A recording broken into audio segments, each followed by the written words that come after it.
This HOA thought they could get away with illegally demolishing a historic lake cabin, but their power trip backfired into the biggest legal disaster in their history. Not only did the homeowner sue them and win, but a surprise land survey revealed the HOA clubhouse was actually built on his land. Now, he's charging them rent for their own building. Here is how it happened. I'm standing in the ruins of what used to be my family's 1890s lake cabin, breathing sawdust and betrayal, staring at a pile of hand-hewn logs that survived 2 world wars but couldn't survive Karen Hendricks and her clipboard. The smell of fresh demolition mingles with pine needles, and I can still hear my grandmother's laughter echoing across the water from summers that feel like yesterday. Then this woman in a white Range Rover pulls up like she's arriving at a country club, steps over century-old timber like it's trash, and hands me a letter explaining that my demolished cabin was an eyesore and the HOA exercised their authority to remove it for community beautification. "We improved your property value," she says with a smile that could freeze Lake Superior in July. "You should be thanking us." I just lost my family's legacy to someone who thinks vinyl siding is historic preservation, and now she wants gratitude for destroying 4 generations of memories. What would you do if strangers demolished your heritage with a backhoe and a bylaw? Where are you watching from? And has your HOA ever crossed a line this catastrophic? Let me rewind and explain how I ended up in this nightmare. My name is Cole Brennan. I'm 47, and until 3 months ago, I was living a comfortable life as a civil engineer in Minneapolis, designing bridges and trying not to think about how corporate America was slowly turning my soul into spreadsheet data. The fluorescent lights and recycled air of my office became a prison I didn't even realize I was locked inside. Then my Uncle Ray died and left me the family lake cabin on Whispering Pines Lake, Minnesota. The place had been in our family since 1892, built by my great-great-grandfather Henrik with timber he cut himself and stones he pulled from the lake bottom.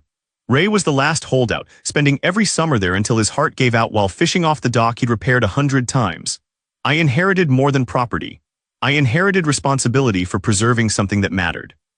The first time I visited after the funeral, I had to machete through overgrowth that had reclaimed the path like nature was trying to erase human presence entirely. But when I finally reached the clearing, there it stood. A 2-story log cabin with a stone chimney and a porch that had watched over the lake for 130 years. The windows were original wavy glass that distorted the view like looking through time itself. Sure, the roof needed work and the foundation had settled like an old man into a favorite chair, but the bones were solid. Hand-hewn logs fitted together with craftsmanship that modern construction can't replicate at any price. I spent that first weekend just sitting on the porch, drinking coffee and listening to the silence that only exists far from cities. The smell of old wood and lake water became my therapy. For the first time since my divorce 2 years earlier, I felt connected to something larger than my own failures. This cabin represented continuity, proof that some things endure when everything else falls apart. I started planning the restoration immediately. Weekends became my escape from Minneapolis, driving 3 hours north with tools and determination. I researched historic preservation techniques, consulted with specialists who understood log construction, and created a 5-year plan to restore the cabin while maintaining its historical integrity. The County Historical Society was thrilled, offering guidance and potential landmark status. Then I got the first letter from the Whispering Pines HOA. Apparently, the lake community had formed an association in 2018, years after Uncle Ray stopped paying attention to anything except fishing and bourbon. The letter informed me that my cabin violated multiple architectural guidelines including approved color schemes, setback requirements, and aesthetic standards. I looked at the letter like it was written in ancient Sumerian. My cabin predated their HOA by 126 years, but apparently that didn't matter to people whose idea of history was anything before the iPhone. The second letter arrived 2 weeks later, more aggressive. It detailed violations including unapproved roofing materials, non-conforming window styles, and failure to submit architectural review applications. The fine structure started at $100 per day and escalated faster than my blood pressure.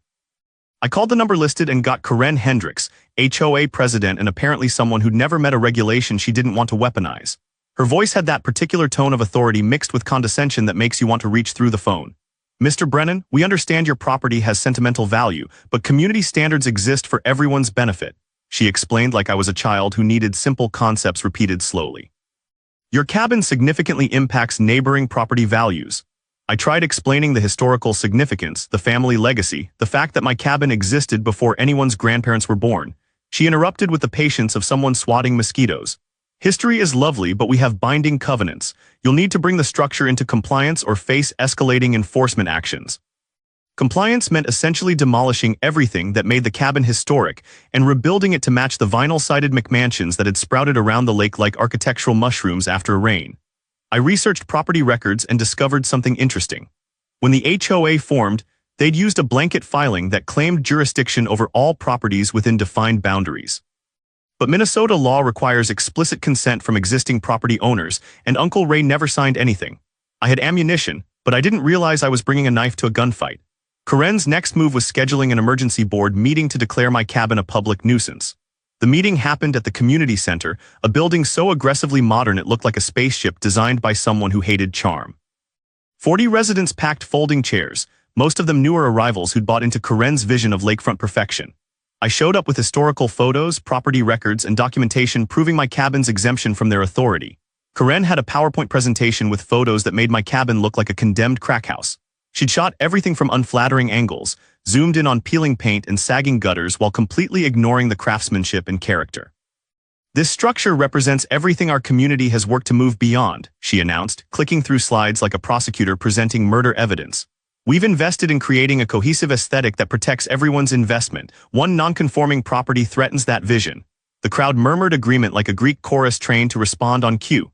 A few older residents looked uncomfortable, but nobody spoke up. When I tried presenting my research about historical exemptions and lack of consent, Karen talked over me about community standards and majority rule. "We're not asking you to destroy your memories," she said with fake sympathy that wouldn't fool a golden retriever. "We're asking you to update the structure to meet basic standards. Surely you can preserve family history while respecting your neighbors." The vote was predetermined. 32 to 8 in favor of declaring my cabin a nuisance requiring immediate remediation or removal. I had 60 days to comply or face daily fines of $500 plus potential legal action. Walking out of that meeting, I felt the same gut punch I'd experienced signing my divorce papers. Powerless while watching something precious get destroyed by people who didn't understand its value. But I wasn't giving up without a real fight. I hired Thomas McKenzie, a property rights attorney who specialized in HOA disputes and had the reputation of a honey badger in a three-piece suit. Thomas reviewed my documentation and smiled like a shark spotting blood in the water.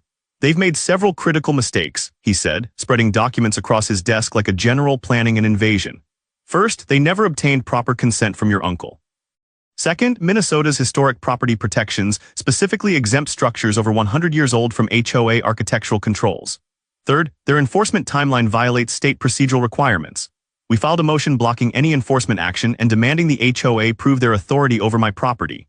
The legal response was beautiful, 47 pages of case law and statutory citations that essentially told Karen and her board to pound sand. But Karen didn't become HOA president by backing down from fights. Her response was to escalate in ways I didn't see coming. First came the anonymous complaints to county building inspectors about unsafe structures and potential environmental violations. Suddenly I had inspectors crawling over my property looking for problems that didn't exist. Each inspection cost me time and money defending work that met or exceeded all codes. Then the social pressure campaign started. Karen organized a neighborhood petition demanding my cabin's removal, collecting signatures from people who'd never even seen the property. She posted on community Facebook groups about the dangerous eyesore threatening everyone's safety and property values. The harassment was systematic and relentless. My truck got keyed in the grocery store parking lot. Someone left a dead fish on my Minneapolis doorstep with a note saying, "Your cabin stinks too." Anonymous letters arrived suggesting I was being selfish and disrespectful to the community that welcomed me. The cruelty was breathtaking and it was working. My stress levels went through the roof. Sleep became impossible. I started having anxiety attacks thinking about losing the cabin. The place that was supposed to be my sanctuary had become the source of constant dread. Thomas kept assuring me we had a strong legal case, but courts move slower than glaciers, and Karen was playing a different game entirely. She was making my life so miserable that I'd give up and walk away. That's when I made a crucial mistake. I had to return to Minneapolis for a 2-week project deadline that couldn't be postponed. My job was already suffering from the constant distraction, and I needed to focus before I lost my career along with everything else. I left the cabin secure, or so I thought, and buried myself in bridge designs and engineering calculations. When I returned, the cabin was gone, just gone, like it had never existed. The clearing was empty except for a pile of logs, stones, and 130 years of family history reduced to debris. The smell of diesel fuel and fresh earth hung in the air. Tire tracks from heavy equipment scarred the ground like wounds. I stood there unable to process what I was seeing. My brain refused to accept that someone had actually demolished a historic family property without permission, without warning, without basic human decency. Then I saw the notice posted on a stake where my front porch used to be. Structure removed per HOA enforcement action. Property owner failed to comply with remediation requirements. Demolition costs of $8,500 will be added to property assessment. I called Thomas from the ruins, my voice shaking so badly I could barely speak. He went silent for a long moment, then said something I'll never forget. Cole, they just handed us the nuclear option. What they did isn't just illegal, it's criminal destruction of property. We're going to bury them. The rage that followed was unlike anything I'd experienced. Not the hot anger that burns out quickly, but cold fury that calculates and plans. Karen Hendricks had just made the biggest mistake of her life. She demolished my family's legacy. Now I was going to demolish her little kingdom. Thomas filed an emergency motion that afternoon. By the next morning, we had a temporary restraining order freezing all HOA enforcement actions and demanding preservation of all demolition records. The legal filings described the destruction in terms that made it sound like what it was, criminal vandalism disguised as community improvement. But the real ammunition came from an unexpected source.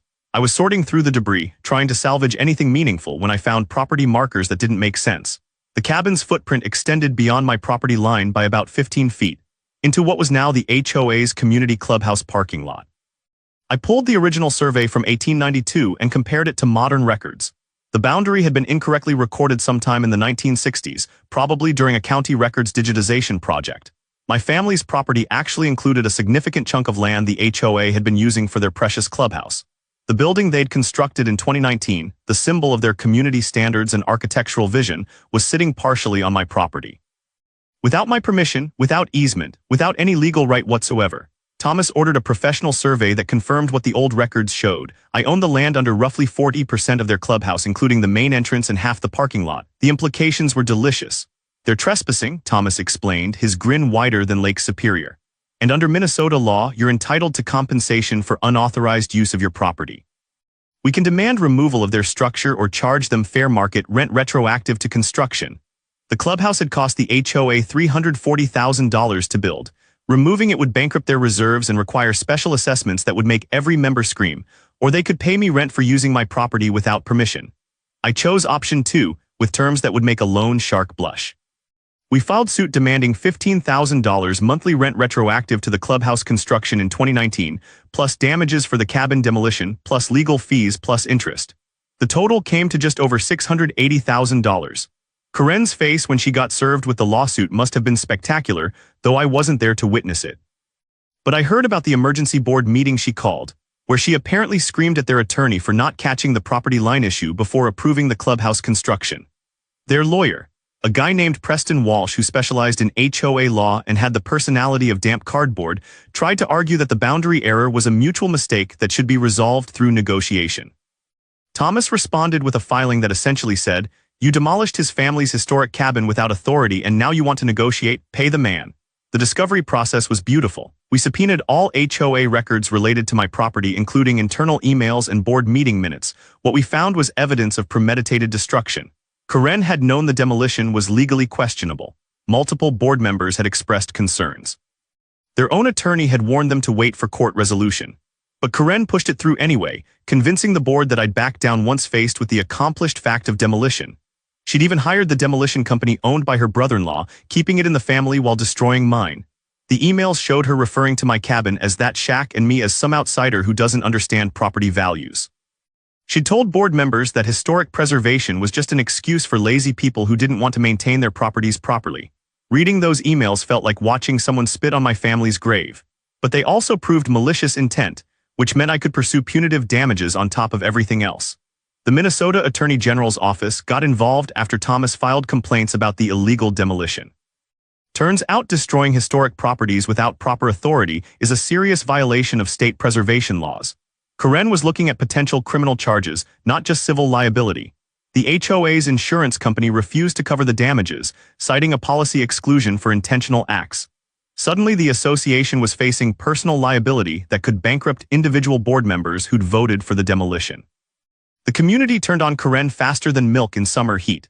Property owners realized they might be personally liable for her crusade, and the revolt was swift and brutal. An emergency special meeting removed her from the presidency by a vote of 78-3. Only her closest cronies stood by her, and even they looked like they wanted to be anywhere else. But removing Karen didn't solve the HOA's fundamental problem. They demolished my cabin and built their clubhouse on my land. Both actions required very expensive solutions. Their new president, a retired accountant named Bill Morrison who actually seemed reasonable, approached Thomas about settlement negotiations. The meeting happened at a neutral location, a conference room that smelled like stale coffee and crushed dreams. Bill brought their attorney and an insurance adjuster who looked like he'd rather be getting root canal surgery. "Mr. Brennan, we acknowledge serious mistakes were made," Bill began, his voice carrying genuine remorse that almost made me feel bad for what I was about to do. "We'd like to find a resolution that doesn't bankrupt the association or punish homeowners who weren't involved in the decision." I appreciated the honesty, but appreciation doesn't rebuild 130 years of family history. "Here's my offer," I said, sliding a document across the table. "You pay me $450,000 for the cabin demolition. That's my damages calculation based on historic property values, sentimental loss, and punitive damages for Karen's malicious conduct. Then you pay me $8,000 monthly rent for the clubhouse land, with a 20-year lease and annual 3% increases." Their attorney started to object, but I held up my hand. "Or I can demand you remove the clubhouse from my property and restore it to original condition. Your choice, you've got 72 hours to decide."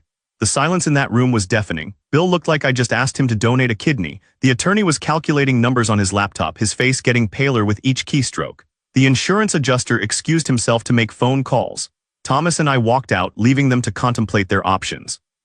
Both were terrible for the HOA, but that wasn't my problem. They'd created this situation when Karen decided my family's legacy was disposable. 3 days later, Bill called to accept the settlement.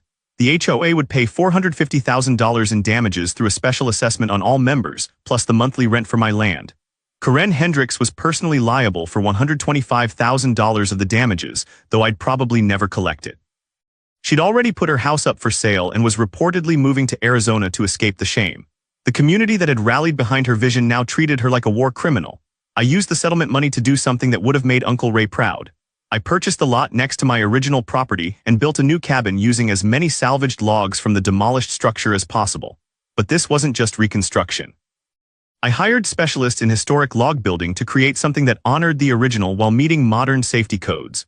The new cabin rose over 6 months, hand-hewn logs fitted together with traditional techniques, a stone chimney built from rocks I pulled from the lake bottom myself, and windows made from wavy glass I sourced from architectural salvage yards across 3 states.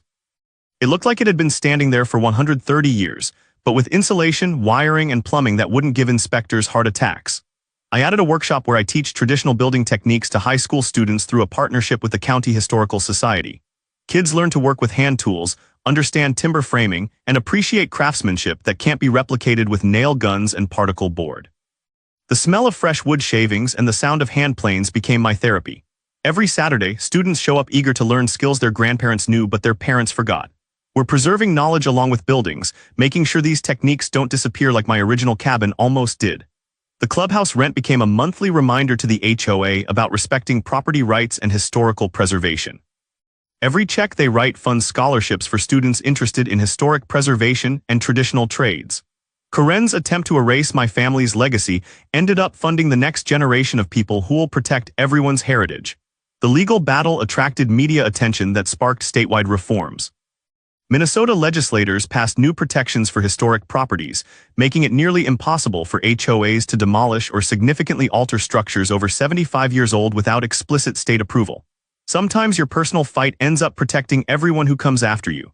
My relationship with the HOA transformed completely. Bill Morrison became a genuine friend and ally. He reformed the association's practices, implementing oversight procedures that prevent future Karens from abusing their authority. The new architectural review process includes historic preservation experts and requires unanimous board approval for any enforcement action against pre-existing structures. I even joined the HOA board eventually, figuring the best way to prevent future abuses was working from inside the system. My first motion was establishing a community heritage program that identifies and protects historic properties throughout the neighborhood. We've documented 12 structures with significant historical value and created preservation guidelines that respect both history and reasonable maintenance standards. The cabin has become a community gathering place, hosting everything from historical society meetings to summer barbecues where neighbors share stories about the lake's history. The porch where I sat alone grieving my demolished heritage now hosts dozens of people celebrating what we've preserved together. Last month, we held the first annual Whispering Pines Heritage Festival, showcasing historic properties and traditional crafts. Over 800 people attended, learning about log building, stone masonry, and the history that makes our community unique. The event raised $15,000 for historic preservation projects, proving that people value heritage when given the chance to understand it. My dating life even improved unexpectedly. Turns out women find defeated corrupt HOA and built historic cabin with bare hands surprisingly attractive. I met Sarah at the Heritage Festival. She's an architect specializing in historic preservation, and our first date involved discussing timber framing techniques over wine.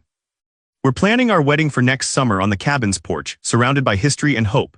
Tonight I'm sitting on that porch watching sunset paint the lake in shades of gold and vindication, listening to loons call across water that's witnessed 130 years of my family's story. The smell of wood smoke mixes with pine, and I can almost hear Uncle Ray's laughter approving of how this turned out. The legal battle taught me something invaluable. Property rights mean nothing without the courage to defend them, and historical preservation requires constant vigilance against people who mistake newness for improvement. Sometimes the best way to honor the past is fighting like hell to protect it from people who don't understand its value.